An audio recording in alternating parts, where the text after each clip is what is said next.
The president of the Berkeley Teachers Union got caught dropping his kid off at her private preschool this week after he has spent months bending over backwards to keep public schools closed to tens of thousands of other children for safety. Because as we've all learned by now, over in the Golden State, the ultra-elite and politically connected get to play by an entirely different set of rules than us peasants, who get to grovel for scraps while our overlords dictate what's best for us. Yeah, while white privilege might not be a real thing, liberal privilege sure is, and it means never having to suffer the consequences of the terrible policies they make everyone else live by. The unfortunate part is that for some reason, millions of people keep putting up with this.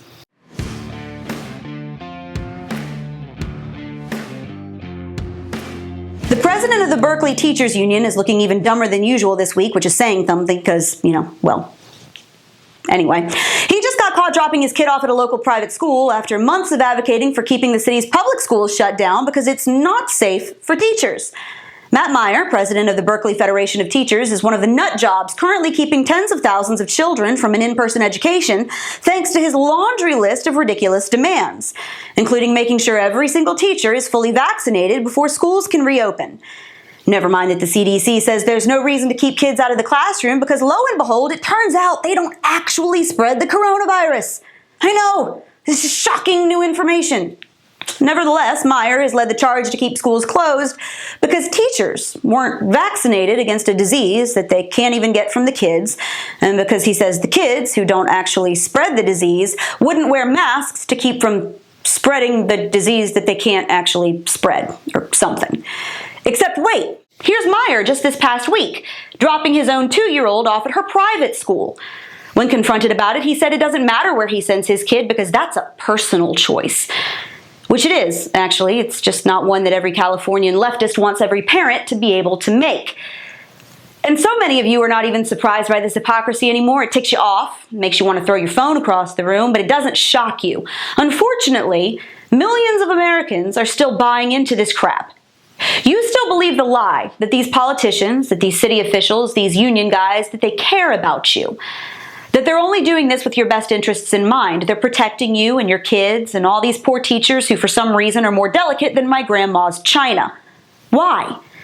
Why do you believe this garbage? If an in-person education was so deadly, do you really think this clown would be chunking his kid into a classroom every day, private school or not?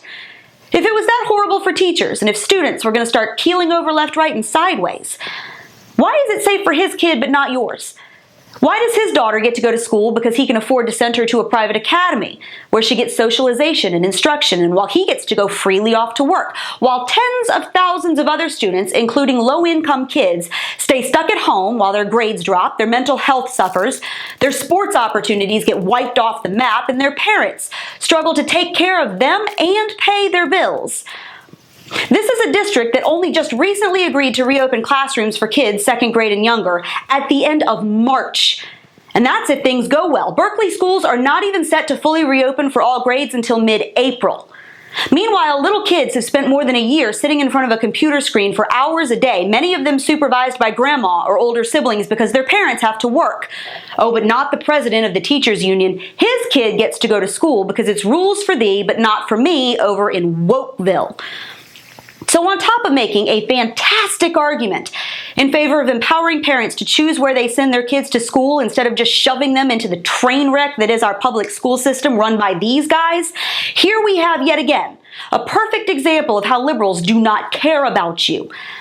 It doesn't matter if you're white, black, Republican, Democrat, married, single, whatever. Most of the people suffering the most from prolonged shutdowns and school closures are low-income minority families, including single moms. If left-wing politicians and union leaders gave two craps about you guys, they wouldn't be keeping your kids out of school and denying them opportunities to learn and thrive while convincing you that it's not safe, only to send their own children to elite academies where, for some reason, the Rona isn't a problem. They've got magic air or COVID-killing fairies or something. See, they're not hurting the ultra-rich. Those folks have already yanked their kids out and put them in the local emporium for knowledge and high achievement. That's assuming they weren't already there in the first place. They're hurting those who don't have a choice.